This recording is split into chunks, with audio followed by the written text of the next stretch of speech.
Okay, so we can go ahead and start. We are live on Facebook. So, good evening, everyone. Welcome to tonight's discussion with the Explorers Club. Today being the 21st of March, happens to be the International Day of Forests. And we are holding this discussion in honor of that to know how we can sustainably manage our forests, especially here in our homeland.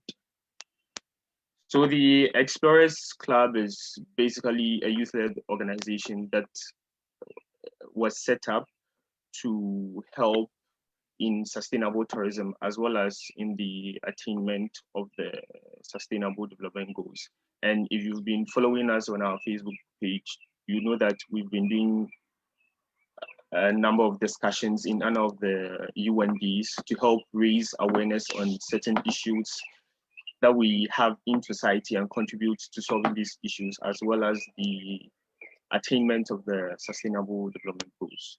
So for tonight's discussion in honor of International Day of Forests, we have honorable gentlemen that are joining us to help, and I would leave them to introduce themselves.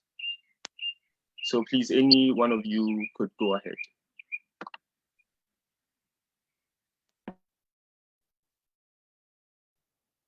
Hello, yes. Good evening to our audience.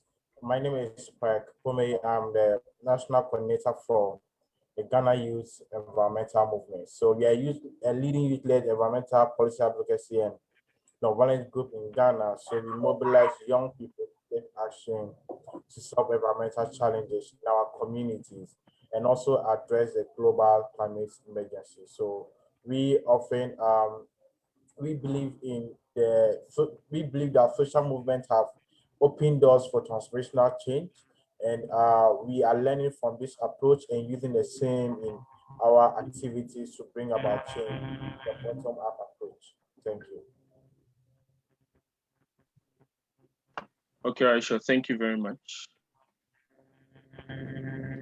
Yeah, so Kingsford, please introduce yourself. Good evening. I'm Kingsford Osenya, and I'm currently with the Timber Industry Development Division, Forestry Commission at Suyone, and also an social forestry candidate at University of Energy and Natural Resources. I think that's enough for now. All right, sure. Thank you very much. Edwin, can we hear from you? Sure. Thank you for the opportunity. My name is Edwin Banfo. I am an M2 student in Environmental Resource Management at KNOC. And also, I am with Ghana Bamboo Bikes Initiative. Thank you. Okay, all right, sure. Thank you very much. And we are supposed to have one more person, Gideon, but he's having network challenges. So when he joins us, he would introduce himself and then we'll continue. So to begin, I'll just give a brief history about what today stands for. So in 2012, the United Nations General Assembly proclaimed the 21st of March to be the International Day of Forest. And this was done to help raise awareness, especially with regards to sustainable forest management, because in an environment or in natural settings, forests do play an important role in helping in the survival of both animals and then humans. And even for some of our food that we consume, there are a large number of them that we get through trees and plants. So then it's important that we help to conserve and protect our forest as much as possible to help with the continual living of both animal and humans and plants as well. So then basically forests are home to about 80% of the world's terrestrial biodiversity, with more than 60,000 tree species. And about 1.6 billion people depend directly on forests for food, shelter, energy, medicines, and income. And statistics also show that the world is losing 10 billion hectares of forest each year, which is about the size of Iceland. and that accounts to about 12 to 20% of the global greenhouse gases emissions that contribute to climate change. And I think history would make it known to us that since creation or since the start of civilization of or human societies, we've had our forefathers, let me say, playing the role of hunter-gatherers, where they had to go to forests, get their food mainly from trees and plants to help sustain them as much as possible. And with the evolution of society, we've seen that go ahead to agriculture, where we clear our land. And then now most of the things that we depend on or get food from are mechanized. So then I want to know, or I would want to ask, I would want our audience to know that what roles have forests played in the evolution of societies, looking at it through prehistoric times to modern times. So Peg, could you please start for us on that? Okay, so forests have played a great role in the evolution of society through provision of food. So in prehistoric era, humans usually lived as nomads, where they hunted and gathered food for their daily survival.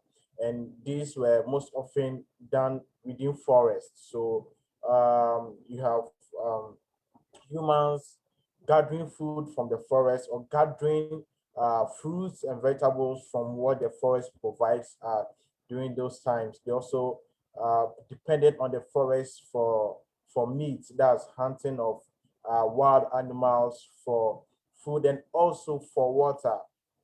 So forests have been with man in provision of what we call the daily bread, or for our daily survival. Forests have produced that. Also for medicinic purposes, forests have produced plants and leaves and herbs and roots and so many species of uh, plants that have served medicinal purposes, or have been used in healing or for health purposes in the prehistoric era. And even now, where things are being modernized, we still depend on forests for some of these needs. One example is a lot of pharmaceutical agencies or institutions still depend on the forests for some compounds, and also for some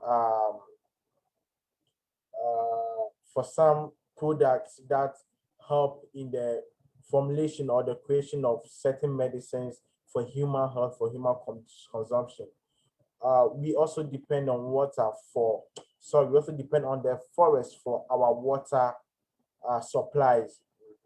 The forests are a watershed to a lot of communities, and humans still depend, even in this current era, humans still depend on the forest for its supply, or for its water needs. So through this era, what forests still play a very crucial or a very vital role in our lives. Thank you. All right, sure. Thank you very much. And Kinsford, can we hear from you?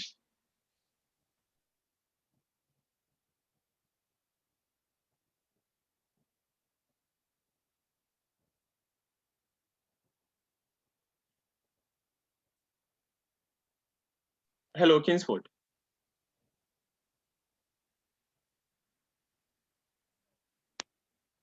Okay, there seems to be some problem. Edwin.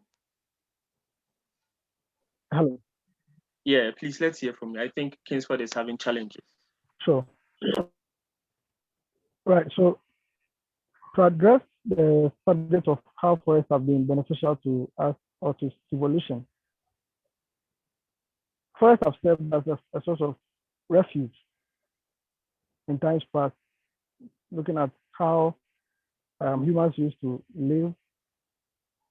Forests were then a source of refuge, I mean, hiding from opponents and all of that. And then also forests have been a source of fuel. It is noted that forests have been a way that people have Forest decided the distribution of human settlement because of the fact that it serves as a source of fuel. So forests have had great impact on the evolution of humans. Also, forests have served as a territorial boundary. People have used forests to demarcate their regional boundaries in times past. Yeah. Thank you.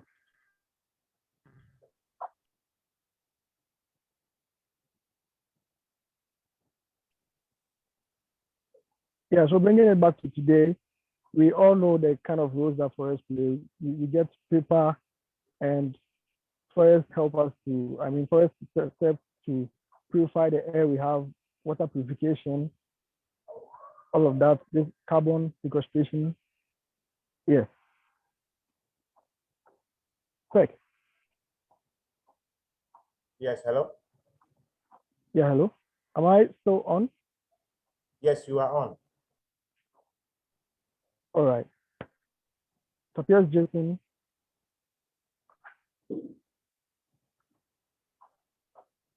Is Jason still on? Jason, are you here?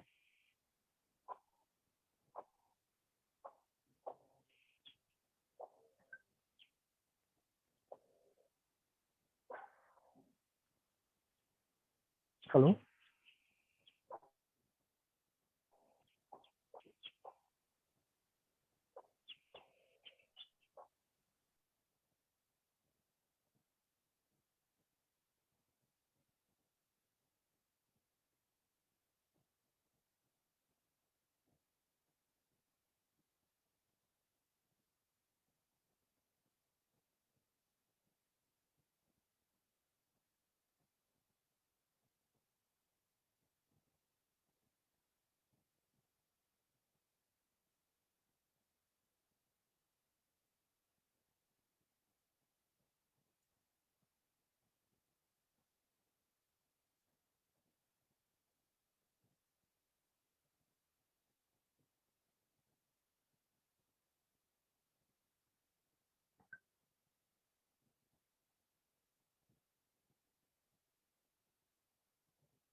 Yeah, hello.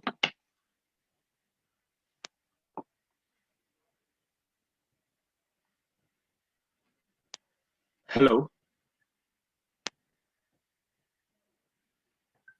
Yeah, hello. Yeah, sorry about Hello, that. Jason. My network went off. That's why the video stopped. Okay, that's fine. Okay, You can sure. continue. That's fine, Jason. Yeah, thank you very Yeah. much. Yeah. So Edwin, please let's hear from you again. Yeah. Could you please Yeah. So ask the question again?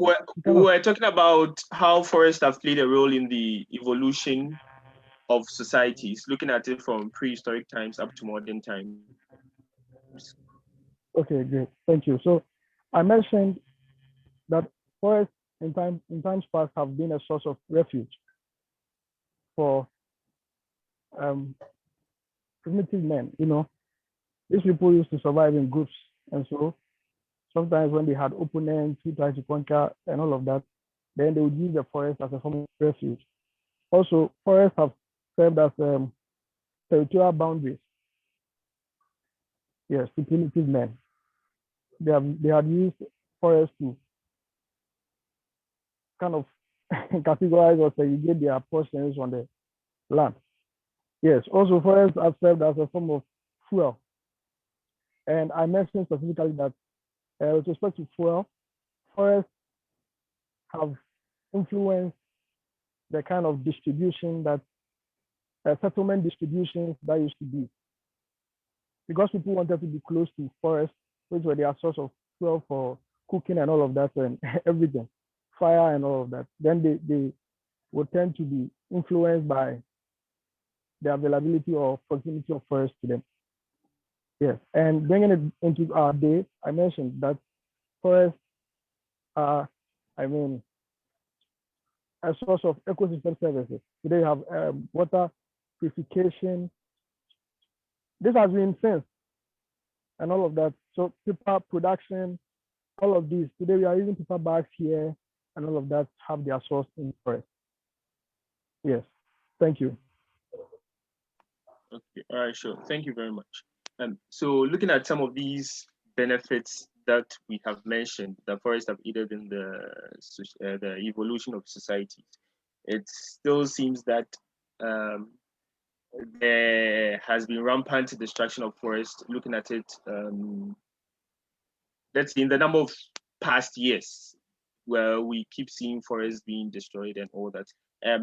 What are some of the factors that account for the destruction of the forests that we have here? Peg, could you please start for us? Okay, all right, thank you. So one, I would say there are mainly two factors. That's natural disasters and also human activities. So, but I would speak more than natural disasters. So that's one I would say is fires. Fires have been one major distraction or distractor of a lot of forests in the globe. Recently, we witnessed the Amazon forest on fire, and also forests in Australia burning for weeks, which led to a lot of destruction of biodiversity, wildlife, and non-human natures. So the fires have been very destructive to a lot of forests.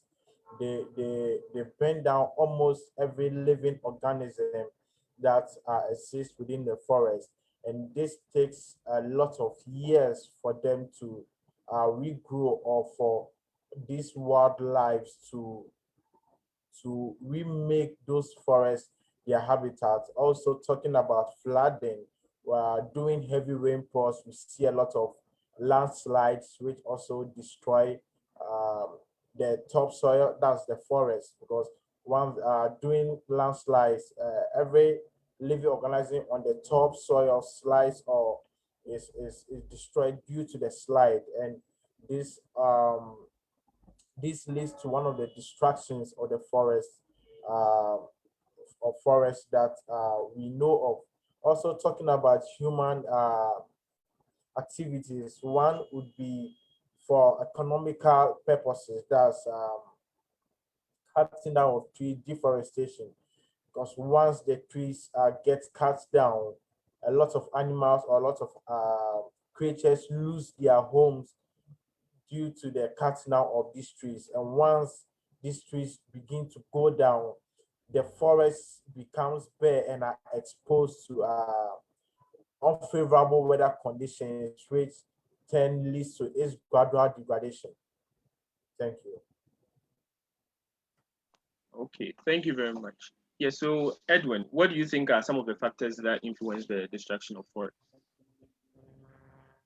Yes, so I would pick it from the angle of human activities. You mentioned that there are two of them. I think that the topmost when it comes to human activities has been deforestation. Speaking of the felling of trees, yes, for diverse purposes. In Ghana, one of the largest challenges or the biggest challenges we are facing now is deforestation. Yes, and there are several timber companies in the country who operate illegally, and that means that they are felling trees that they are not licensed to be felling for different purposes. Some export it, some take them through production and come out with different products and all of that. Also, mining activities. Mining activities contribute a lot to forest destruction. When you look in certain regions in Ghana, you see that these forests take a certain pattern because they were held down by mining activities. There's also oil extraction. Also, Peck mentioned some form of economic factors. Population growth. I think population growth is also huge. Once our numbers are increasing, there rises the need for extension of settlement. And so people just enter a place, cut down trees, and then they settle there. Yeah, so road construction and all of that. Instead of having to look at how we can reuse certain buildings that we had already been using, we tend to just go into any forest at all, or we venture into green areas. Instead of using brown areas, we go into green areas, and then we start falling down trees. So all of these are human aspects of, what contributes to forest destruction. Thank you. Okay, thank you very much. Gideon, can you hear us?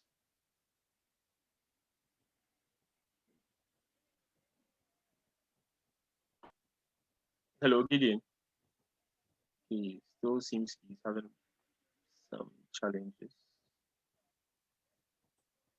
Okay, so moving on, since the introduction of the Sustainable Development Goals, Yeah, hello.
yeah, hello.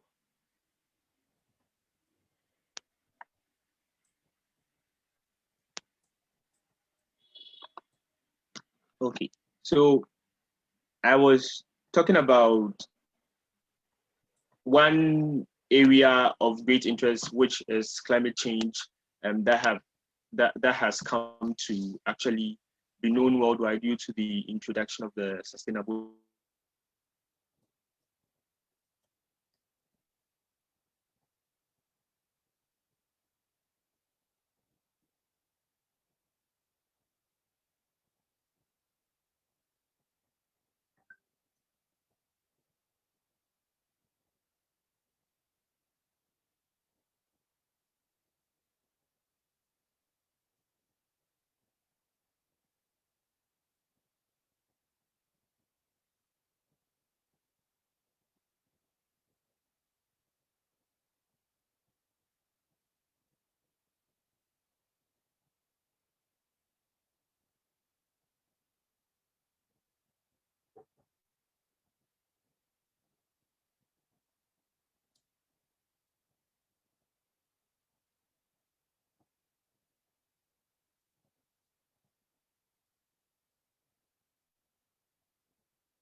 Hello, everyone.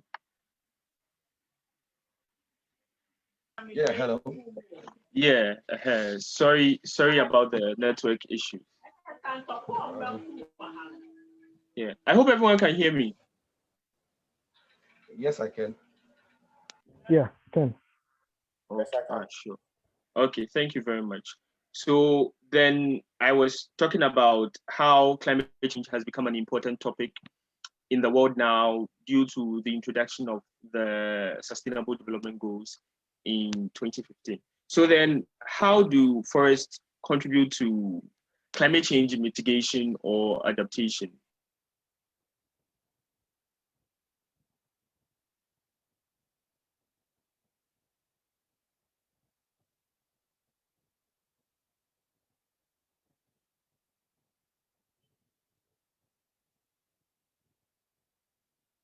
Hello.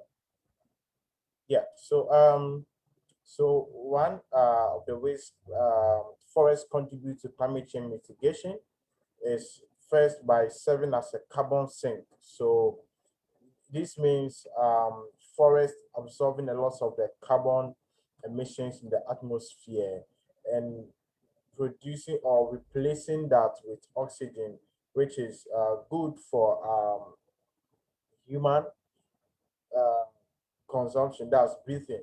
So forests in their nature also hosting biodiversity with all its plants and trees and species of plants are able to well absorb a lot of the carbon emissions by human activities. So, example, emissions from our vehicles, emission from our farmlands, emission from our homes or our home activity or our domestic activities. Forests absorb a lot of these carbon emissions. So, if they serve more like the lungs of the planet or of the earth, so they take in a lot of the gases that are not good for our atmosphere or for our human consumption and replace them with the healthy and the good ones that are good for consumption. So forest absorbing all this carbon helps us mitigate or reduce the impact of climate or the risks at which uh, the impact of climate on our health and on our daily activities.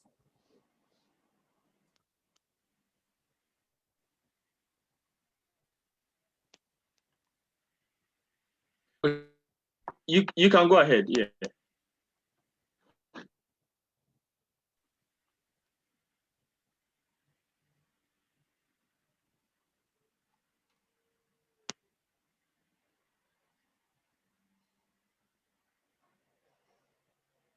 Hello.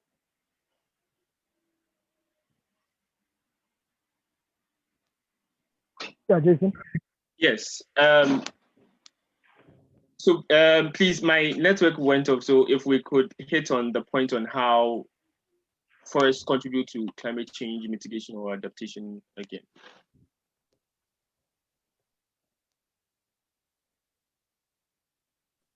All right, sure. So I one of the ways that forests contribute towards climate change mitigation, apart from the fact that they act as carbon sinks, that's carbon sequestration, is that the soil in forest, that's the humus soils actually act as a carbon store.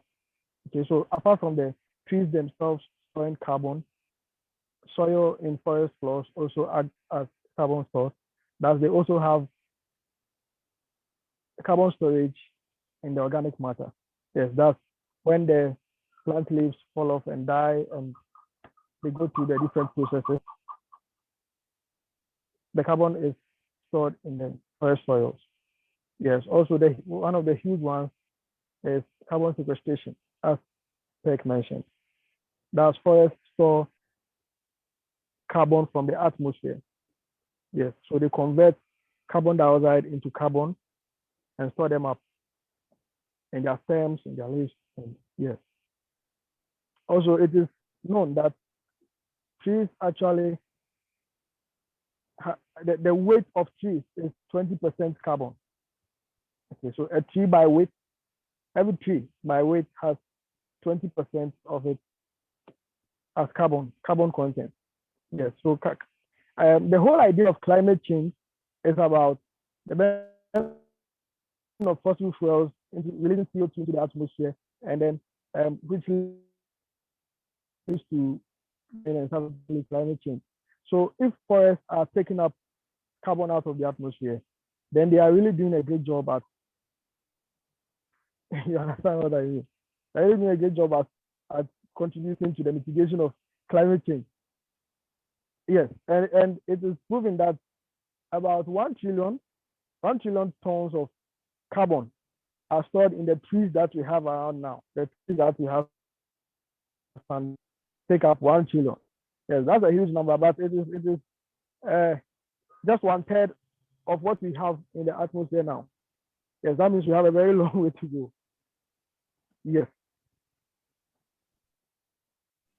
Okay, all right, sure. Now, looking at this, let's bring it here to. Okay, yeah, Peck, you can go on. Yeah, so I was just going to add a quick one that forests also they regulate the atmosphere of our ecosystems by the breeze or the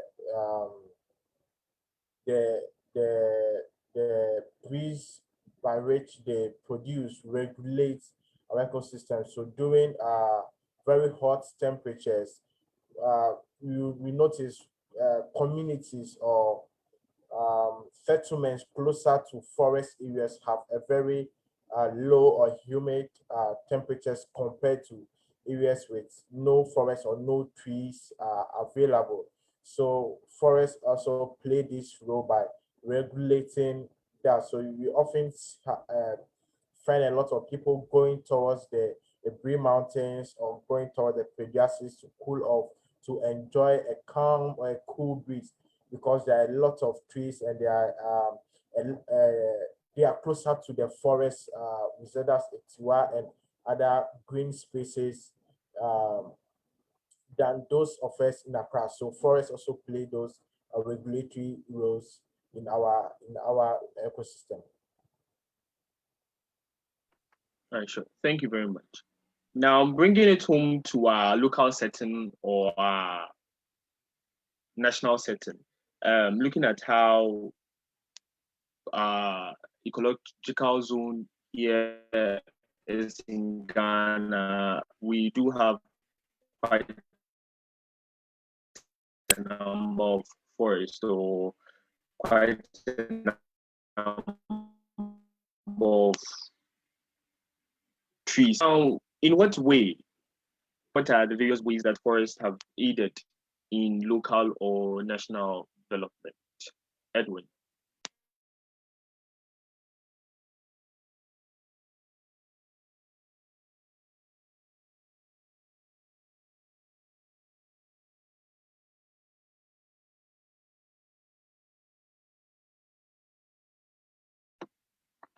Hello.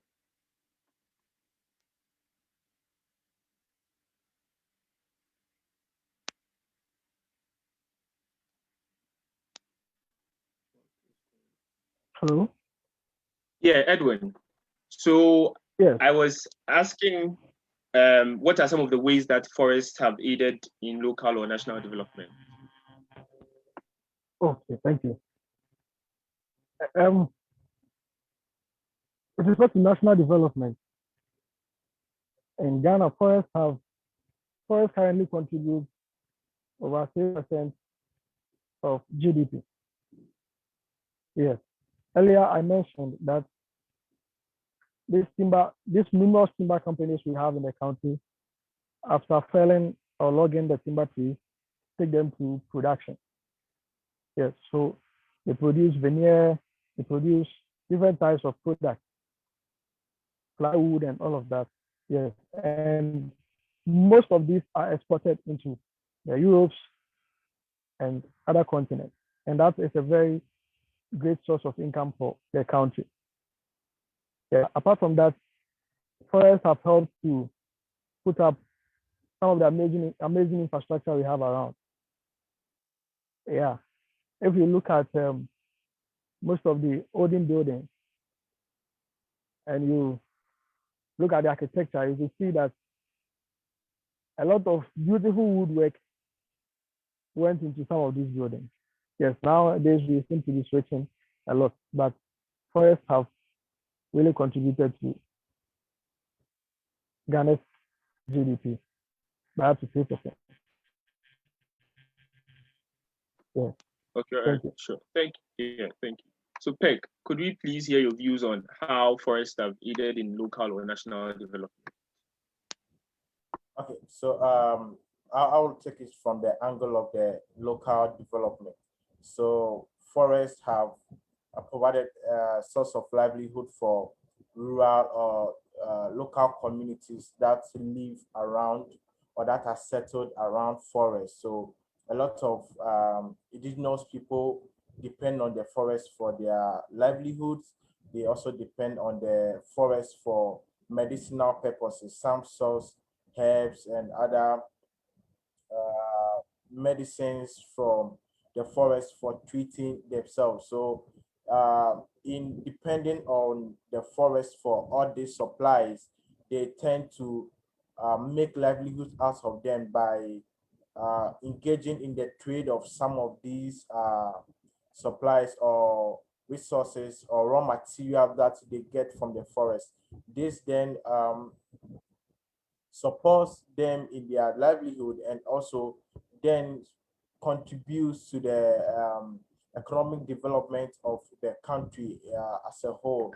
We're talking of cocoa farming in the rural communities. Cocoa is one of the raw materials that is it's a cash crop to the Ghanaian to the country Ghana, and most of the cocoa farmers are people you find around forest areas who farm close to forest. So because one, it also provides a appropriate atmosphere for the farming of these crops.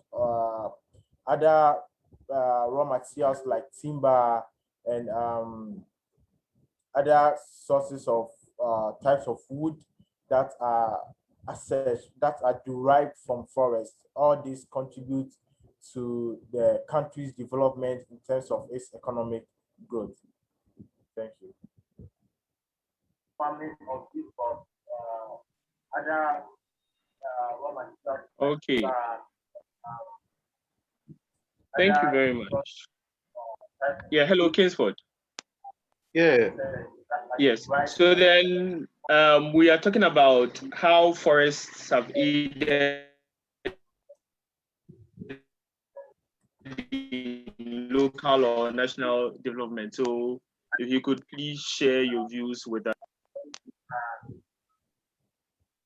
Thank you very much. Yeah, hello, Kingsford. Yeah.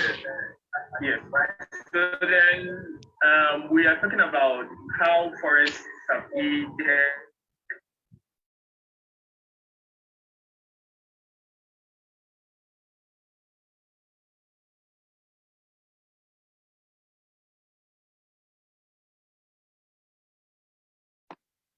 Hello.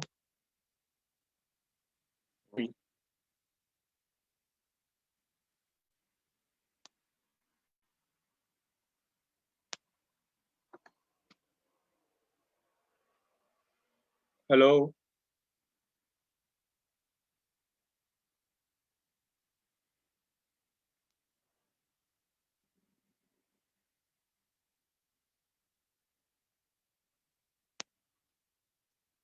Yeah, hello. Can anyone hear me? Yes, I can. Okay, all Yeah, right, sure. I Thank can. you. Okay. Yeah, it's today seems to be quite an unfortunate day with regards to the network for some of us. But then yeah, moving on. When we're talking about the destruction of forest, I remember Edwin quite mentioned how rapid population growth has contributed to that. Now, looking at population, definitely as time goes on, the population in various areas would definitely begin to grow, would continue to grow because um, we are still reproducing as much as we can. And we have various areas developing as well. Now, despite rapid population growth and increasing urbanization, how can we best safeguard our forests so that even though that we begin to increase in number and then our areas develop, we do not lose the forest that we have?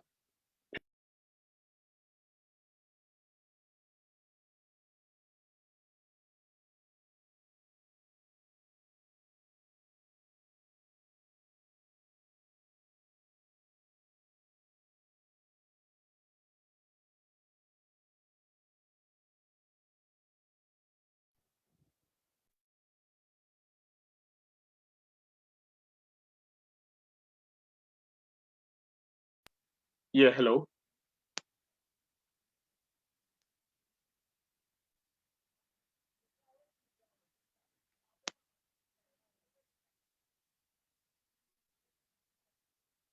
Yeah, hello.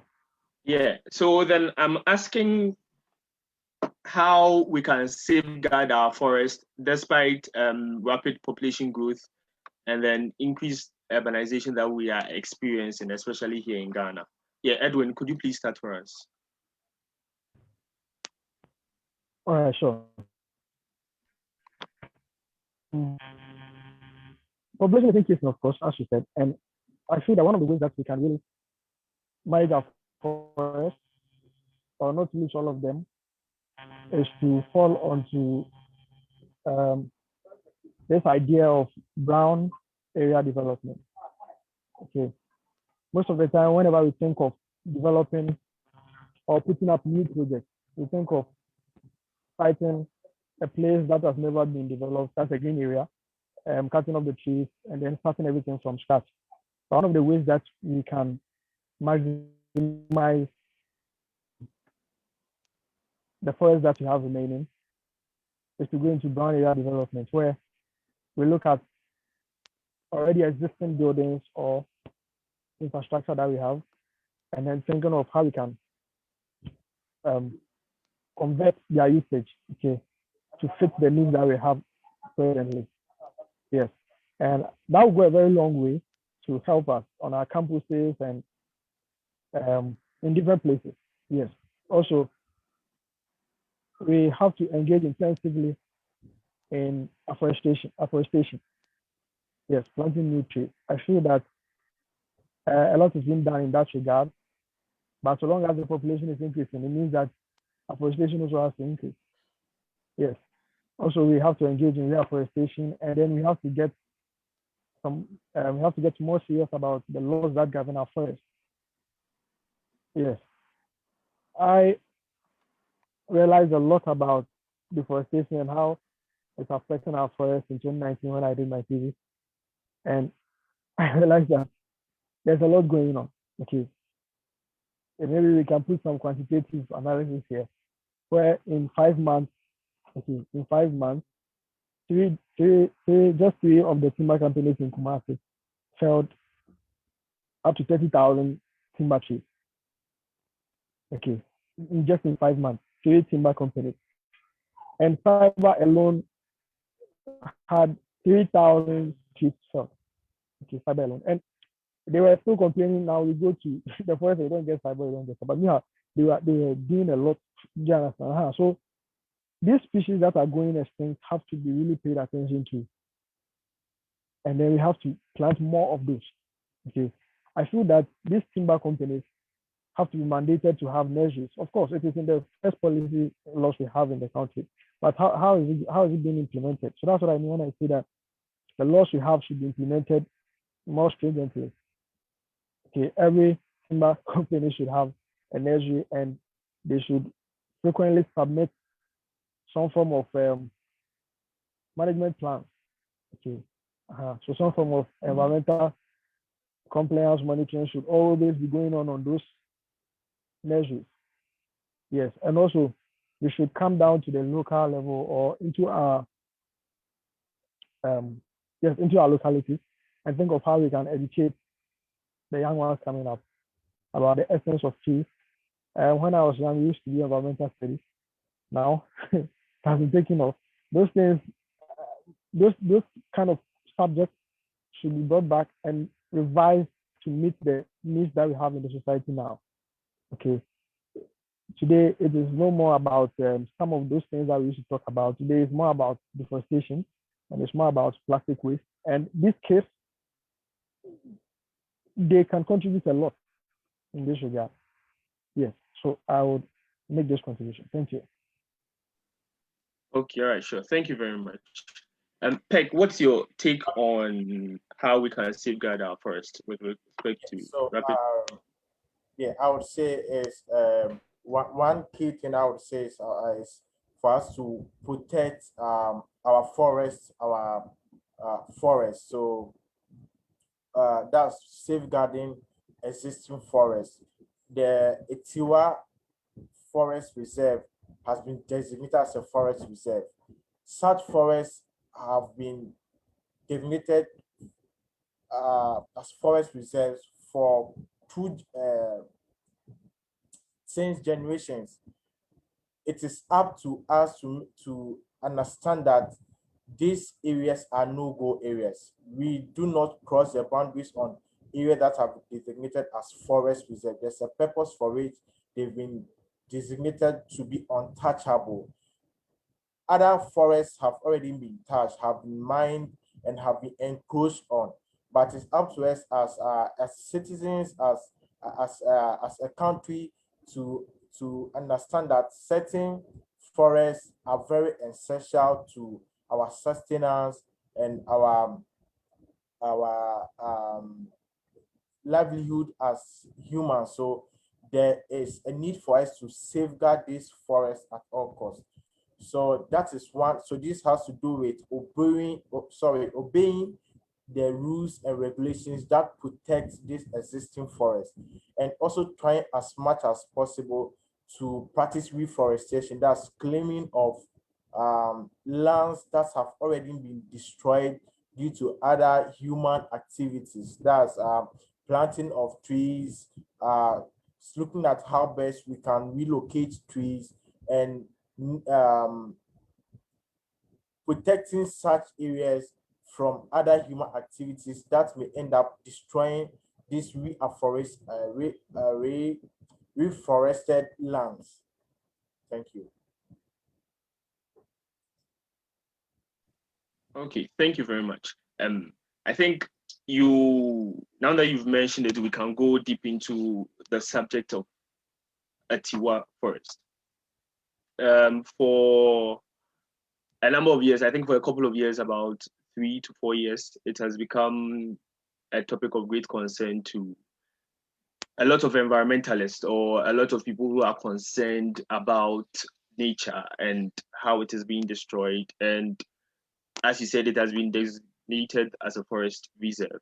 Unfortunately, it seems the government is more interested in using it for mining bauxite, especially to help in getting financial resources, especially to aid in development of the country. And some people have also taken advantage of that to engage in artisanal mining and all that. Now, looking at how rich the forest reserve is, that is the Etiwa Forest Reserve is, how can we as citizens, as organizations, as environmentalists, as people who are concerned about the well-being of nature and how nature contributes to our sustenance on Earth, uh, help to put or effectively urge the government to put a permanent stop to the destruction that is being caused to the Etiwa forest? So, Peck, you could please start for us on that. All right. So I think one as a citizen, as a concerned citizen, is to lend your voice. So the Itiwa campaign has been going on for some time now, and it is gathering momentum day in, day out. It keeps gathering momentum as a lot of awareness is being created, a lot of sensitization is being done. People are beginning to understand the need, the essence of protecting the Itiwa forest from bauxite mining.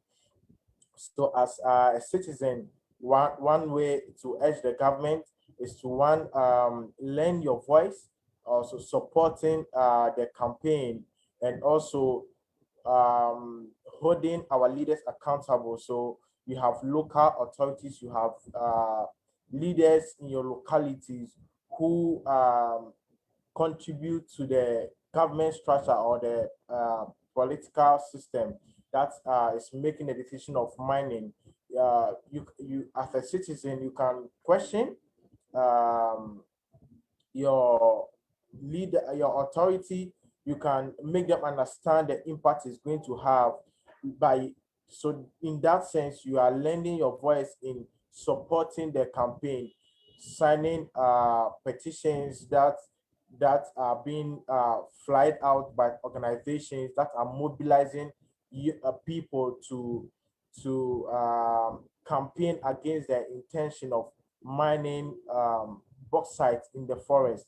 In 2020, the Ghana Environmental Movement took it upon ourselves to run a campaign during the election era. We saw it as a need to run such a campaign because the president of Ghana, the current president of Ghana, used the Itiwa forest as a campaign promise, saying if he's been voted in power for the next 4 years, he's going to bring development to the country. That's roads and infrastructures and all that.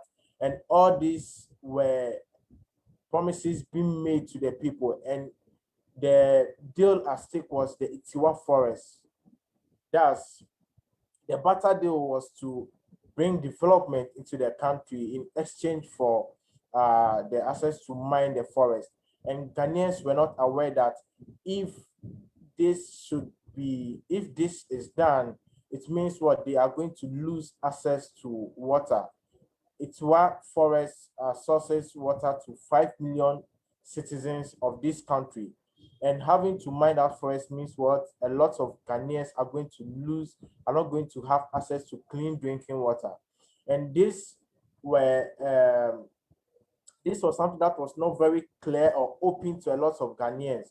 So taking upon this, the election era and running such a campaign, that the Vote Itiwa campaign, created a lot of awareness and gathered a lot of momentum and gathered a lot of citizen support on the campaign against the government's intention of mining bauxite in the forest. So these are some of the activities or things that citizens or organizations can do in the support against in the support against the government's intention to mine bauxite in the Tiwa forest. Okay, all right, sure. Thank you very much. And Gideon, can we have your take on that? Okay, thank you very much. I think I've been having network challenges. I'm sorry for that. Yeah. Okay, to touch briefly on the Etiwa forest and then government, trying to use it for the mining of bauxite. Not long ago, there was this coalition of, how do you call them? The NGOs, a coalition of NGOs against the mining of bauxite in the Etiwa forest. And then they petitioned the International Union for Conservation of Nature.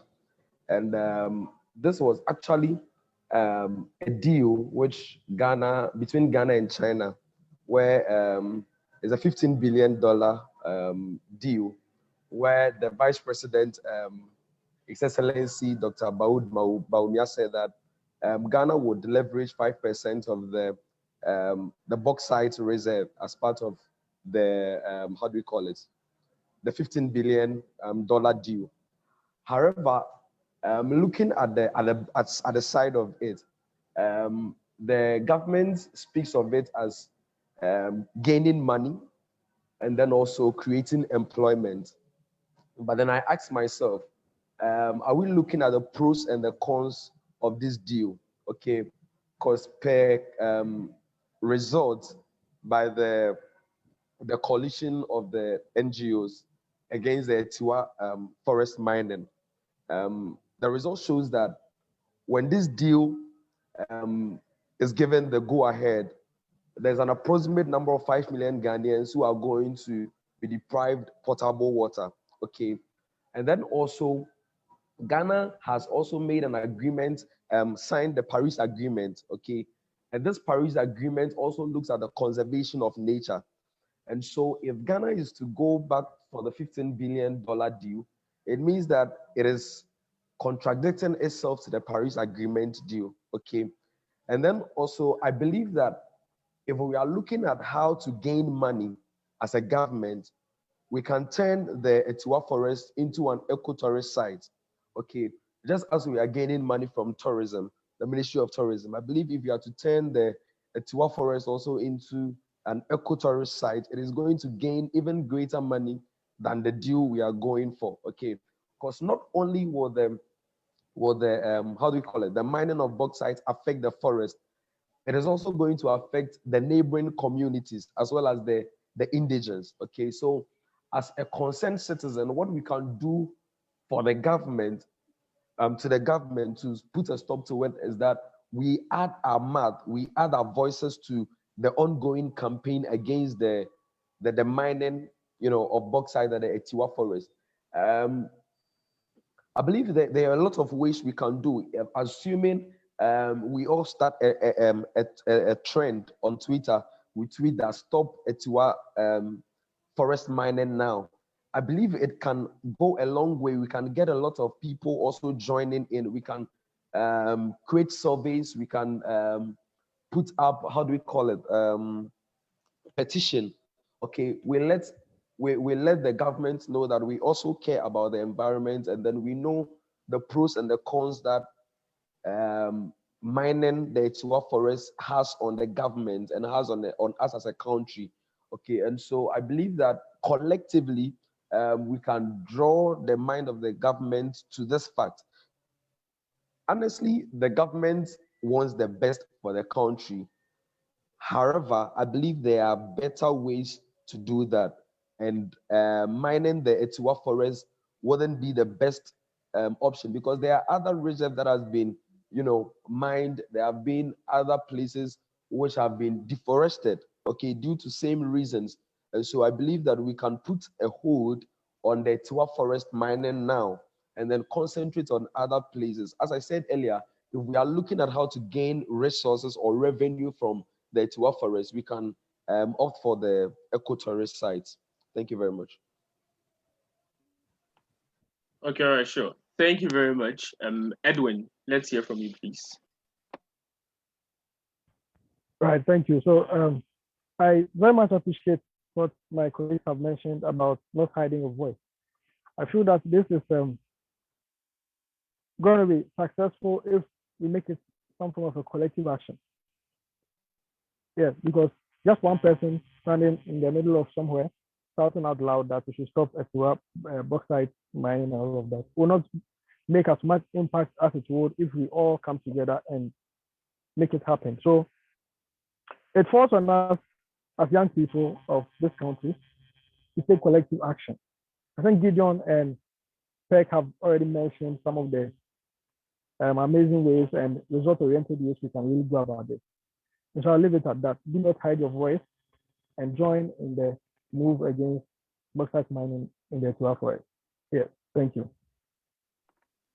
Okay, thank you very much. I think we've all said it all, and an aspect that people or the let me see, the government is not looking at is how beneficial ecotourism could be to the country, because everyone loves nature. So then investing in nature one way or the other would help you get a lot of profits or returns. So for anyone who is watching us, or for anyone who knows someone in the government structure, the local authority structure, or whatever, if you can please get a message to our leaders out there that they could also look at the benefits of ecotourism if they should conserve the Etiwa forest instead of just using it as a mining site or bauxite.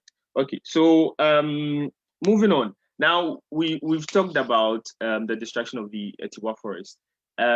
So if all should go well, and then if the government decides that it is no more interested in mining bauxite at the Etiwa forest or in the Etiwa forest, how long can it take for the forest to recover from the destruction that has been done to it so far? Edwin, please let's hear you on that. Right, thank you. Some of these processes, some of these natural processes, as we may already know, going to take some time. Okay, but I feel that it's going to be based on the approach we give it. If the distraction is with respect to water bodies we have around the forest, then it is going to be more about the process that we choose. Yes, so are we going in with bioremediation, or are we going with a different kind of strategy? So whether it takes a year or two or a decade or how many years, first on how many, what kind of strategy we are choosing to approach that. Yes, and some of them could take a relatively long time. Yes, if we are really going to restore it back to the original state, because if we are planting, even we are even going about reforestation, these trees will take a long time to mature to the state in which they were before they were. Yes. Thank you. Yeah, thank you. So I think, as you've already said, averagely it takes about 25 years or so for a tree to mature completely. So yeah, thank you. Yeah, so Peck, please, what's your take on that? Okay, all right. So I can't tell how long it will take, or it could take for the forest to recover from deforestation. It will take scientific research to be able to estimate how long it will take. But I would also say that apart from growing trees, or if trees should take 25 years to grow, that means we are looking at not less than 25 years. But aside that, it isn't just about trees or about plants that make up a forest. We have biodiversity that also contributes to making up a forest. And if we are looking at trees and what happens to how then do we bring back the biodiversity that has been lost if we are looking at just plants and trees. So I don't know how long it will take, but I think since we don't know how long it will take, and we are very much aware we can't bring back forests, or we can't bring back forests in the shortest possible time, then we must as well just stay away from destroying them. Thank you. Okay, all right, sure. Thank you very much. Yeah, Gideon. So, what's your take on that? All right.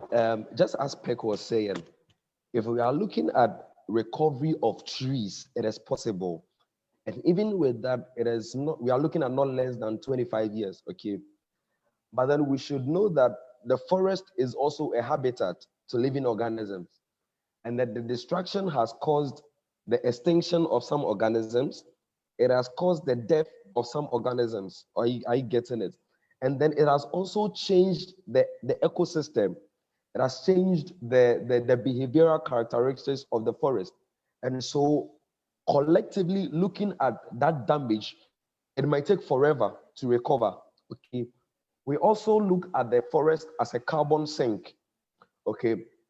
Looking at global warming, and then the gaseous gases, the greenhouse gases that are released into the atmosphere. The forest helps as a carbon sink to trap the carbon in the atmosphere. Okay, and so the destruction of the forest has already caused some carbon to be accumulated in the atmosphere, which can't be, taken back again, because the forest has already been destroyed. And so looking at that recovery, it is difficult. Okay, and so just as Peck said, if we are looking at recovering or bringing back the trees within the forest, the Tiwa forest, it is possible, even though it will take a very long period of time. However, looking at the ecosystem, the forest as a carbon sink, looking at the species that have been destroyed, I think it is a great harm that has been created. But nevertheless, it is better to stop it now than to continue and then end it later. So in as much as the harm has already been done, I believe if we are to put a stop to it now, the threat or the danger posed to us as a country now wouldn't be that detrimental as compared to that of tomorrow. And so I would recommend that we put a stop to it now and hope for the recovery, which is, will come in a very long year, like a long period of time. But then it is better. It is a step in the right direction. Yeah, thank you. Yeah, thank you. So, I think this is also a reminder to our leaders about what sustainability actually is, because if we meet our needs without thinking of how the present generation would meet theirs, then it is not sustainability. So I think we should also look at the point that, fine, if we are doing this to meet our present needs, how then would our future generation also meet their needs if we are no more? And I think from what we've said, that even with respect to trees alone, taking about 25 years for a tree to fully mature, what about the other animal species that use the forest as their habitat? So this is also another reminder to our leaders that we need to look at how sustainable it is if we are to mine bauxite from the Etiwa forest. So yeah, so our last question,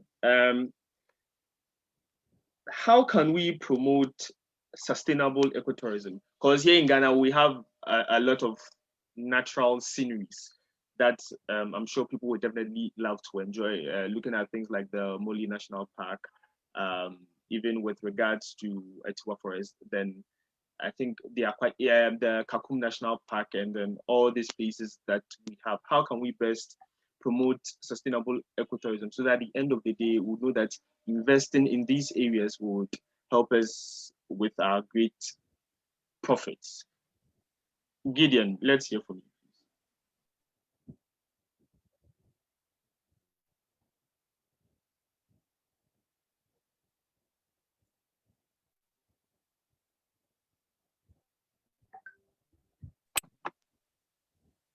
Hello. Yeah, hello, Jason. Please come again. Yeah, so I'm saying that we have quite a number of natural reserves here in our country, looking at that of the Moli National Park, the Kakum National Park, and then a whole lot of other natural reserves, the Abri Gardens and all that. How best can we promote sustainable ecotourism so that at the end of the day, the government and even people will know that if we invest in these ecotourist sites, we would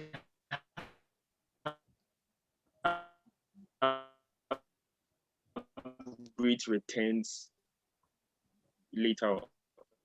Okay. Thank you very much. I wouldn't take our minds, far back, but I think last 2 years when the government did a year of a return, I was trying to get the amount that we had from ecotourism, but then I couldn't get it on time. Just the amount that the government had, the Ministry of Tourism had from ecotourism alone was a huge sum of money.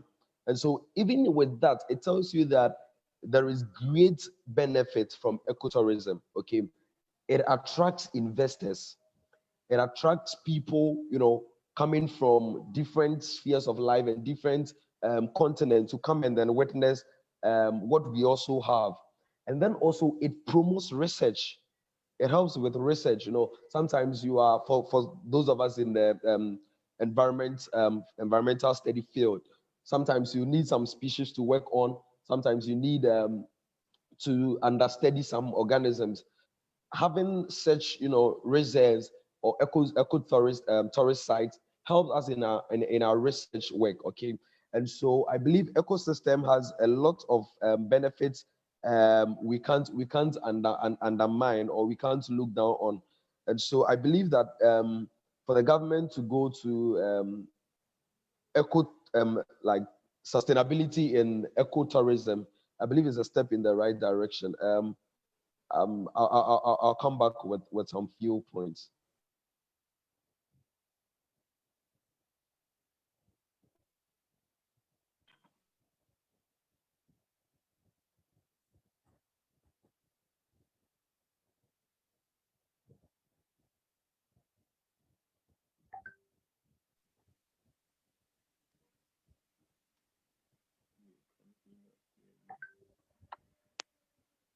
Hello. Yeah, Jason, you can take over. Yeah. So Peck, I'm asking what's your take on it. Peck, if you can hear me, you can give us your take on how we can best promote sustainable ecotourism in Ghana. Okay, all right. So I think one of the ways is um, how we promote and package our ecotourist sites. So, for example, we have the Kakum National Park, the Mole Park, we have the Paga Pond.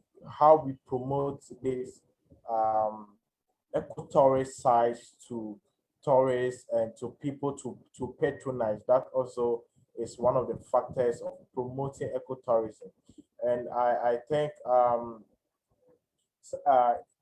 ecotourism in Ghana is not well packaged. It's not well promoted. So its patronage isn't very high, and also to some extent, it doesn't seem to generate a lot of income as expected.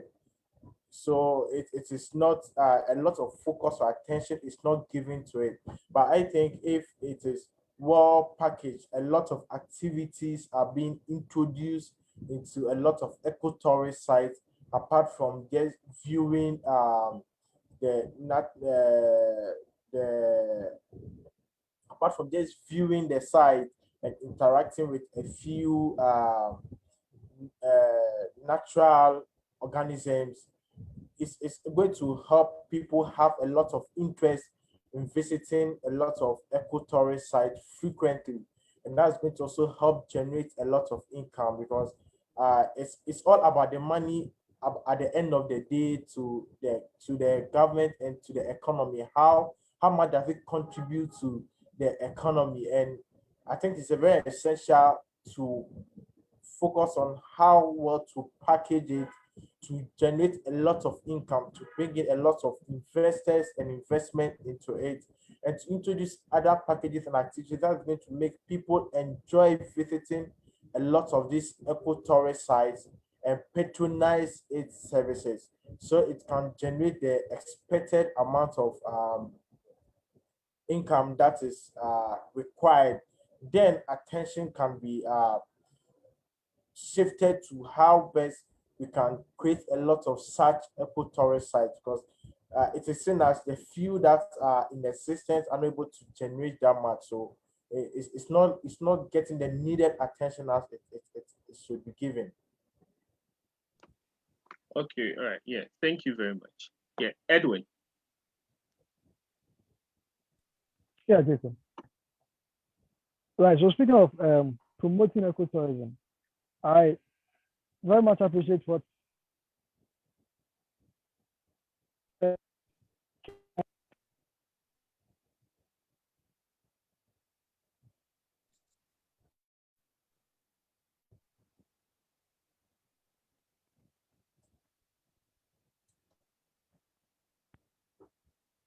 I'm interested in ecotourism. And then once they get these amazing experiences, some others will also tend to be more interested. Okay, so it's about how we are branding the sites we have. Okay, so some of these sites, ecotourism sites, run as institutions on their own. So we should start paying attention to what identity they are putting out.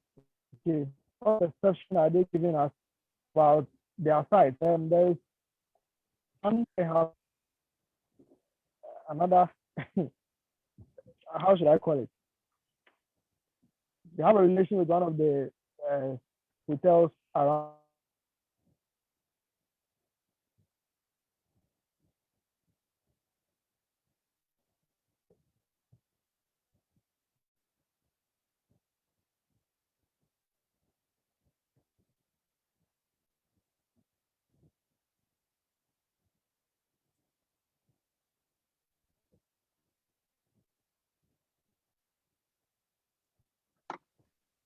Hello, Edwin. Okay, and when I follow their Instagram page, they react to something based on the knowledge they have about it. Okay, so what form of exposure are we giving ourselves? I never would have been to your friend is Molly National Park by this time if we had not gone there as a class in undergrad. You understand? So the schools will be a very strategic place to promote ecotourism. How we can gather as a class, gather as a whole year, but move in a group. Okay, that also creates a different kind of experience. Okay, and it makes it more attractive to others who are outside. Yeah, so schools, institutions, what user experiences we are creating for these ecotourist sites we have around. And also we should encourage conversations around it. Okay, we should engage ourselves on ecotourism. We should make it a part of the things we talk about on a daily basis. And I think we're going to have a great turnout at the ecotourism site. Thank you. Okay, all right, sure. Thank you very much. So, yeah, that's those are a lot of great ideas that we could look into. Yes, Gideon. I think you said you wanted to come back and then have a few points for us. Can we hear you now? Okay, great. Yeah. So to touch on the things we could do to promote the ecotourism in Ghana, I believe the underlying factor here will be publicity. Undoubtedly, I believe publicity and maintenance is what we lack in the field of ecotourism. Publicity, I think Edwin touched on it briefly, making mention of Instagram and other places. You know, I was just trying to check out something. That's why I said I'll come earlier. I'll come later with this point. So with a record of over 1 billion active users of Facebook and then an IG in 2019, okay. So for this record, over 1 billion people look at information or things that are shared on Facebook and then Instagram. Okay, so if the government is to adapt to paid social network ads, talk of Facebook, Instagram, as I said, and then Google ad. Okay, we can have a lot of people from various countries seeing the various reserves we have in our country. Okay, and then if we are also going to do that, it means that we are putting our ecotourist site in shape, because you wouldn't want someone to come and then have a very I don't know how to put it, but I don't want someone to come to your country or to the ecotourist site and then have a below standard expectation. Okay, and then we should look at how to maintain our ecotourist site. I don't know how to say this, but then I believe the Forestry Commission can do a lot of things with the maintenance, and then also adding up to what we see already. I was privileged to visit Mole National Park in 2014. Surprisingly, I went there in 2019, and then it felt like I was at the same place. Almost all the things I saw in 2014 were the same things I saw, and even deteriorating. Okay, so I asked myself, what is being done about it, promoting this site? Okay, so if assuming I'm someone who has come there for tour, I wouldn't want to visit the place again, because I know that obviously it is the same thing I'm going to see over and over again. Same with Kakum National Park. I went there in 2000 and I think 12. I went there once again in 2016, and then I felt like, oh, it's the same. So if I'm planning on going there in 2021, I feel like it's the same thing I'm going to see over and over again. So I believe as we are maintaining the place, we're also looking at how to make the place also diverse. Okay, we can adapt the SC2 method of conservation of natural resources, as well as species, biodiversity. Okay, make the place diverse, so that every time someone will want to come and see the new thing that has been on board. Okay, another thing we can also do is that we should create an ecosystem driven content strategy. Okay, we should have content, we should have things that would compel people to come to the tourist site. Okay, we can't just Edwin was saying something about conversation, engaging in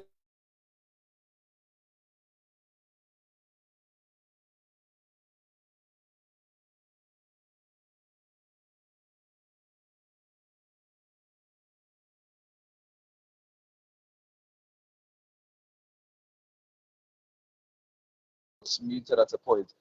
We should have social media ad, looking at Facebook ad, Instagram, and then Google ads. Okay, and then we should have content.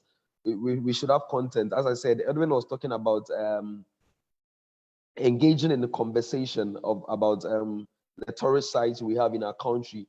And then I was saying that you can't communicate to someone about the eco tourist sites you have in your country when you don't have content. Okay, and so we should have content. We can adapt infographics.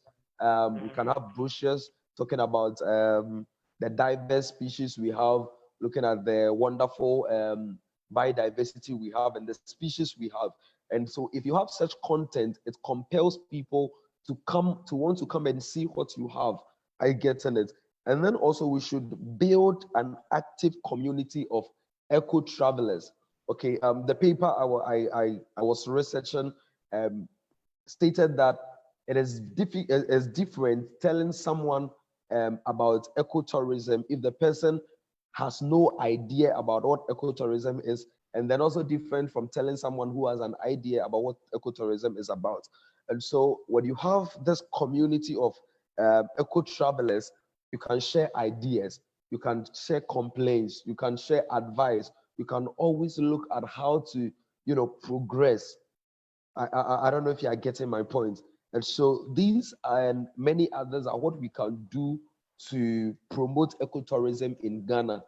As I said earlier, undoubtedly, what we can do as a country is to position ourselves very well for ecotourism with maintenance and with publicity. If we are able to look at these two, how well we can publicize the ecotourist sites, we have our natural reserves, our parks, at sanctuaries and all that, if we can publicize them very well, and we can also maintain and even increase upon what we have now, I trust you, Ghana would have a very wonderful ecotourist site and ecotourist in the like industry, that's the tourism ministry, than every other country we can think of, because we are blessed with a lot of reserves and then biodiversity and other places. You know, you can go for relaxation, for tourism, for research, and many others.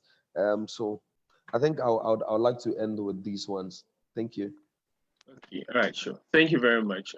So I think basically we've all said a lot, and it's very fortunate that we have young people who are interested in safeguarding the environment as much as possible. And it shows that um, all is not lost in the fight for saving our forest. Now, as today being the International Day of Forest, I just want each person to give their last words to people out there, especially people who are not concerned about nature as much as we are, or people who do not find themselves in the natural resources sector or the environmental resources sector. And what are the last words that would give to these people to also help them or to motivate or encourage them one way or the other to safeguard the environment or our forest wherever they find themselves? So, Peg, could you please start for us? Okay, so I would say I think it's about time people get to know how forest contributes to their sustenance, and how without forest our daily activities, or some way somehow, without forest we can't get to enjoy the kind of life we want to enjoy as human beings, because people sometimes see the distance or do not see the connection between us and our natural habitat or our natural environment and forest. So when you bring up conversations like this, it's often seen as, okay, I do not benefit directly from forest. So what is my concern with having to uh, campaign for or contribute my voice to, or lend my voice to those who are campaigning for the sustainability of forest or the protection or safeguarding of forest? So there's a need for people to understand that uh, we depend on the forest one way or the other, directly or indirectly. I said earlier, 5 million Ghanaians or people, 5 million Ghanaians depend on the Tiwa forest for their source of water. And a lot of people who depend on the forest for their water do not even know that the water they get or the water they drink or their access to water is due to the fact that the Tiwa forest is existent or has been safeguarded. So drawing these linkages or letting people understand how their life influence or how the forest contributes to their sustenance gets them concerned, and also gets them involved in anything that has to do with the safeguarding of forest. So one, we need to do a lot of sensitization and awareness creation, and let's people understand how forests contribute to their survival. Then we can take up the conversation from there in how we can get them involved in one, in safeguarding forests, and also get them involved in activities that contribute to safeguarding forests at the political level, at the governance level, at the domestic level, or what also looking at the economic level. Thank you. Okay, all right, sure. Thank you very much. Edwin. Yeah. So today I watched the official video from UN for International Day of Forest, and the voiceover really meant a lot to me. So I'll just read that out as my last word. Yeah. So it says that when we take steps to restore a forest, we play a part in something much bigger. We are making a better world for health and for the health of future generations. Replanting and managing our forests sustainably, we create new spaces where plants and animals can thrive. We promote economic activity that brings work and improves life. We have a real impact on climate change. We improve the quality of the air we breathe, the food we eat, and the water we drink, and we create a healthy environment for our children to grow. It's never too late to take action. Let's restore our forests and let's create a better future. Yeah, so these are my words for all of us out there. Thank you. Okay, all right, sure. Thank you very much. Gideon. Yeah, all right. Thank you very much. I believe it has been a wonderful educational webinar. Okay, so in the words of Franklin Roosevelt, he says that a nation that destroys its soil destroys itself. And then forests are the lungs of our land, purifying the air and giving fresh strength to people. And there's also this saying that when the last tree dies, the last man dies. This makes us to understand that man's dependence on forest is remarkable. We can't do away with the forest in our day-to-day activities as humans.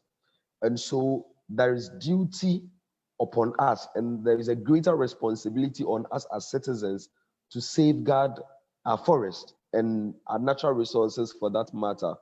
And so we might not see ourselves as direct people who destroy or degrade the forest, but then the little things that we do can amount to the destruction of the forest in the long run. And so I believe that just as we have taken it upon ourselves as the youth to see to it that our forest is being preserved, I think it shouldn't end here. We should continue, let people also know about it. We create the awareness, we educate people about the need to conserve and then preserve our environment. Because at the end of the day, we are the same people who are going to benefit from it. Because the air we breathe, the food we eat, and a whole lot of things affect our lives. And so I just want each and every one of us, both far and near, to try as much as we can to safeguard the environment. Let's plant more trees. Let us replace the trees that we cut. And then to the people who buy trees or plants or timber and all that, I will recommend that they buy from is it FCC or something like this. There's a commission that deals with the trees, and so if we have them buying from them, um, you can have to know that these are the rightful, trees, or these are the required, tree that is being cut or that is brought to the market for sale. And so if we are doing that, we are discouraging deforestation, and then we are patronizing that of the government. I believe that with that, the environment or the world we seek will come to pass. Once again, thank you very much. And I believe we grow to see the environment, a lovely and a friendly environment we always wish for. Thank you very much. Okay, thank you very much, gentlemen. Personally, for me, it's been quite enlightened for the fact that there are quite a number of things that we've gotten to know tonight about how important our forests are to human society. So we are all in the environmental field as it is. So then moving on, this is something that we do on the daily, always trying to get the message out there about how important the environment is to human society and how it can aid in development, how it can aid in health, how it can aid in social interactions and all that. So I just hope that as we go on into our various places, we would continue the good works that we are doing in order to conserve and then safeguard the environment. So thank you very much for joining us. And to our audience, for those of you who have signed up on Clubhouse, you can look later in the comment section. We would have a discussion later in honor of International Day of Forest, so you can join us later. So, gentlemen, thank you very much. I do hope that in the near future we would have another interaction, or probably another sort of maybe next time it wouldn't just be a discussion, but then an active interaction where we are actually on the ground, yes, doing something so that I actually look forward to it. Yeah.